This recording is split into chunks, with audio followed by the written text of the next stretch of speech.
BA second year political science second paper Indian political system के students, unit 4th में हमने पिछले lecture में जो पढ़ा वो था भारत के प्रमुख राष्ट्रीय राजनीतिक दल, जिसमें हमने भारतीय राष्ट्रीय कांग्रेस और भारतीय जनता पार्टी के संदर्भ में चर्चा की थी।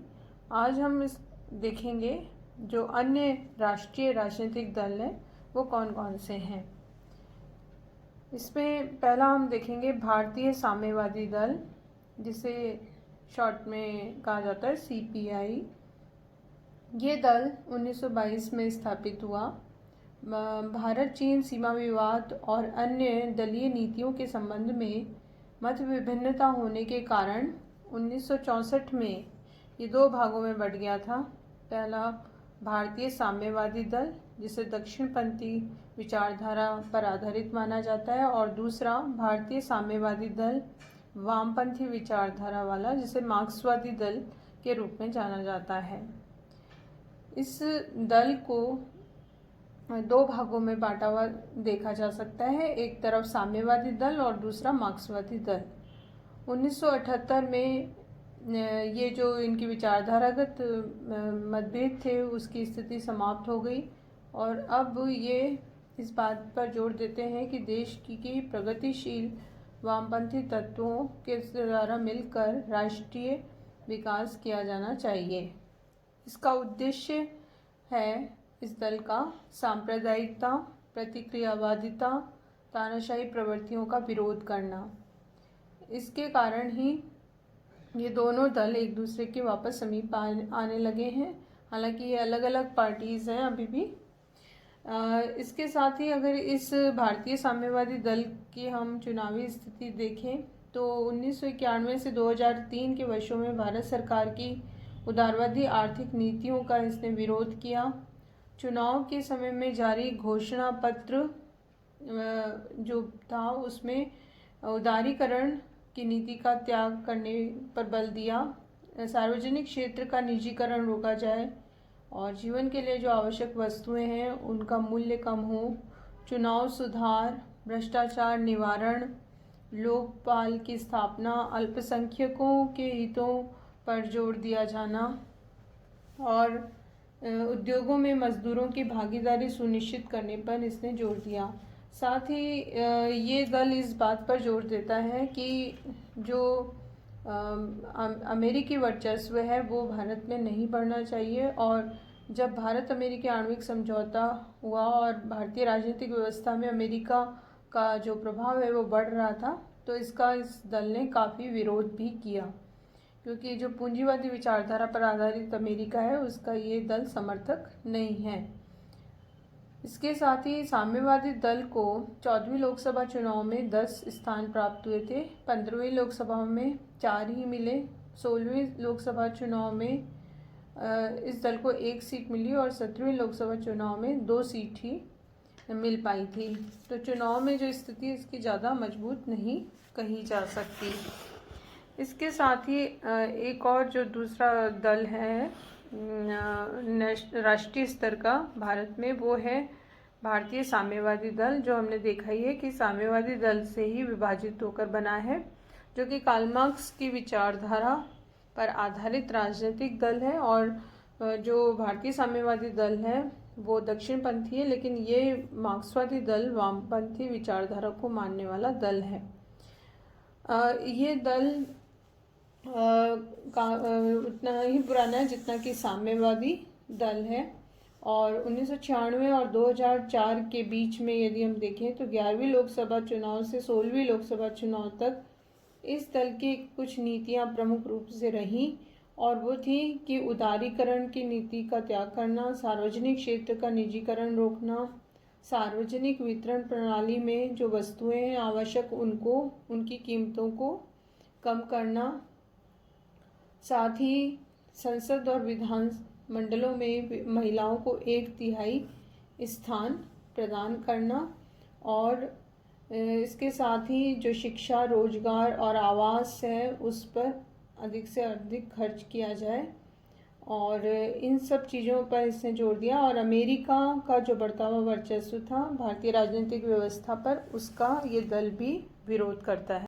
भारतीय जो मार्क्सवादी दल है वो दल की सत्ता राजनीति और उसकी चुनावी रणनीति के संदर्भ में देखें तो समय समय पर परिवर्तन देखने को मिलता है। 1996 से 2009 के कार्यकाल में इसने दल ने भाजपा और कांग्रेस दोनों से ही समान दूरी की नीति को अपनाया और 1998 में कांग्रेस को समर्थन की नीति पर ये चली ये पार्टी। और उसके बाद हम देखते हैं कि 2004 में सरकार में भागीदारी न करते हुए सरकार को बाहर से समर्थन देने की इसने नीति को अपनाया। इसके साथ ही ये जो मार्क्सवादी दल है उसने समान दूरी रखते हुए भी कुछ क्षेत्रीय दलों के साथ जुड़कर तीसरे मोर्चे का भी गठन करने का कार्य किया। तो अलग अलग चुनाव के समय में इसकी जो नीति है वो परिवर्तित होती रही है। लोकसभा चुनाव से कुछ बातें स्पष्ट होती हैं इस दल के संबंध में कि ये दल किसी प्रकार का द्वंद्व नहीं चाहता, अन्य दलों की तुलना में ये थोड़ा शांत है। और पश्चिमी बंगाल में ये मार्क्सवादी दल या वाम पक्ष का अजय दुर्ग नहीं है। वामपंथी दलों के आपसी समन्वय में भी काफ़ी कमियां देखने को मिलती है। 3 वामपंथी दलों में मार्क्सवादी दल बिग ब्रदर दृष्टिकोण के प्रति असंतुष्ट है। तो इस तरह की जो हम इसकी स्थिति है वो देख सकते हैं। इसके बाद जो हमने देखना है राष्ट्रीय स्तर का राजनीतिक दल, वो नेशनलिस्ट कांग्रेस पार्टी है जिसे राष्ट्रवादी कांग्रेस पार्टी के नाम से जाना जाता है। कांग्रेस में से 3 नेता निकल गए थे, एक तो शरद पवार, संगमा और तारिक अनवर।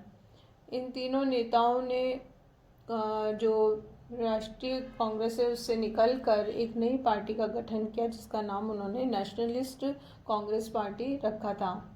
इनका मेन जो मुद्दा था वो ये था कि राष्ट्रपति, उपराष्ट्रपति, प्रधानमंत्री जैसे जो उच्च पद हैं उस पर केवल वही व्यक्ति आसीन होने चाहिए जो भारत में जन्मजात नागरिक हो, मूल नागरिक होने चाहिए। और ये राष्ट्रीय पहचान और राष्ट्रीय प्रतिष्ठा से जुड़ा हुआ मामला है और इसमें किसी तरह का समझौता नहीं होना चाहिए। इसका मुख्य मुद्दा ही है इस पार्टी का, ये देखा जा सकता है। इस पार्टी के राष्ट्रीय एजेंडे में 21 सूत्रीय उद्देश्य हैं, जैसे कि भारतीय पहचान, भारतीय भावना, भारतीय प्रतिष्ठा को बनाए रखना, राष्ट्रीय एकता और अखंडता को मजबूत करना, लोकतंत्र मजबूत करना, सामाजिक न्याय बनाए रखना, धर्मनिरपेक्षता की व्यवस्था बनाए रखना और भाजपा और कांग्रेस से समान दूरी बनाकर ये पार्टी भी चलती है। इस पार्टी के जो प्रमुख अध्यक्ष हैं वो शरद पवार हैं और संगमा और तारिक अनवर महासचिव हैं। 13वीं लोकसभा चुनाव में इस दल को 4 राज्यों महाराष्ट्र, अरुणाचल प्रदेश, मणिपुर और मेघालय में 4% से अधिक मत प्राप्त हुए थे, इसीलिए इसको एक राष्ट्रीय दल की पहचान मिल सकी। चुनाव आयोग ने 1999 में नेशनलिस्ट कांग्रेस पार्टी को राष्ट्रीय दल घोषित किया था। इसके बाद हम अगर देखें इसके चुनावी स्थिति तो व्यवहारिक राजनीतिक स्थिति इसकी ये रही है कि इसके भी मूल नीति में परिवर्तन समय समय पर रहा है। 2004 में शरद पवार ने प्राथमिकता दी सांप्रदायिकता का विरोध करना और राजग को पद से हटाना। विदेशी जो मूल का मुद्दा था उसने एक तरफ कर दिया और कांग्रेस के साथ ही गठबंधन किया।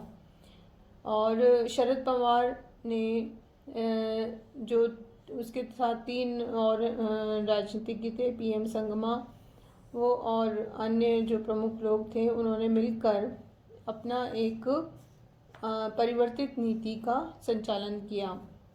संयुक्त प्रगतिशील गठबंधन सरकार में एक भागीदारी दल था और इसने गठबंधन की राजनीति में महत्वपूर्ण भूमिका अदा की। 17वीं लोकसभा चुनाव में 2019 में इसको केवल 5 स्थान ही मिले और इसका जो प्रमुख प्रभाव क्षेत्र वाला राज्य है नेशनलिस्ट कांग्रेस पार्टी का, वो महाराष्ट्र है। इसके बाद हम देखेंगे राष्ट्रीय स्तर का राजनीतिक दल, वो है बहुजन समाज पार्टी, बसपा, या जिसको बीएसपी भी शॉर्ट में कहा जाता है।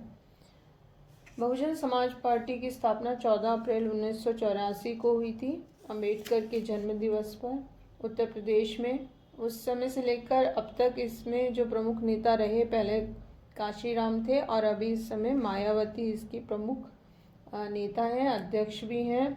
और इनका जो काशीराम ने जब गठन किया था इस पार्टी का, तो उनका प्रमुख उद्देश्य था सार्वजनिक जीवन के सभी क्षेत्रों में उच्च जातियों के प्रभुत्व को समाप्त करना और दलितों को उनके अनुपात के आधार पर 85% सत्ता में भागीदारी दिलाना। ये पार्टी कोई इसका संगठनात्मक ढांचा मजबूत नहीं है और न ही कोई संविधान है। दलितों को आरक्षण नहीं, अनुकंपा नहीं, बल्कि ये चाहती है पार्टी कि उनको भागीदारी मिले। और इस पार्टी की चुनावी नीति में भी परिवर्तन समय समय पे देखने को मिला है। और 1998 तक काशीराम और मायावती दलित हितों के ऊपर जोर देते रहे।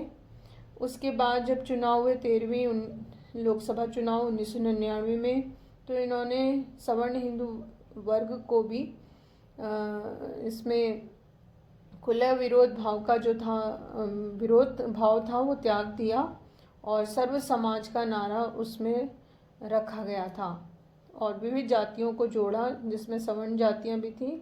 जाति जोड़ो अभियान और भाईचारा अभियान चलाया था इन्होंने, जिसमें सभी जाति 2005 में, अगर हम इस दल में देखें तो ब्राह्मण वर्ग, वैश्य वर्ग और राजपूत वर्ग, इन सभी को इस पार्टी ने भागीदारी दी थी।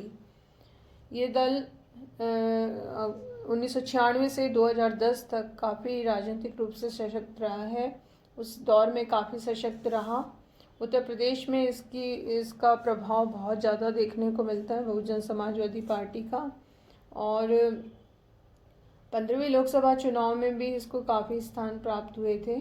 16वीं 17वीं लोकसभा चुनाव में भी इसने काफ़ी सीटों पर अपनी जीत हासिल की। अभी धीरे धीरे इसकी शक्तियों में कमी आई है और ये अन्य दलों की अपेक्षा अभी इसका प्रभाव कम हुआ है। इसके अलावा एक राष्ट्रीय स्तर का और राजनीतिक दल है, वो है अखिल भारतीय तृणमूल कांग्रेस। इसकी नेता ममता बनर्जी हैं और इसकी स्थापना हुई थी 1 जनवरी 1998 में। पश्चिमी बंगाल में ये दल बहुत अधिक सक्रिय है। ज़्यादातर प्रभाव इस दल का वेस्ट बंगाल में ही देखने को मिलता है और भूमि सुधार को लेकर इस दल की भूमिका अत्यधिक रही है। इसका मेन उद्देश्य रहा है 2009 के आम चुनाव से पूर्व 19 सीटों के साथ लोकसभा में ये सबसे बड़ी पार्टी के रूप में उभरी थी। बड़े दल के रूप में इसका वर्चस्व कायम हुआ था।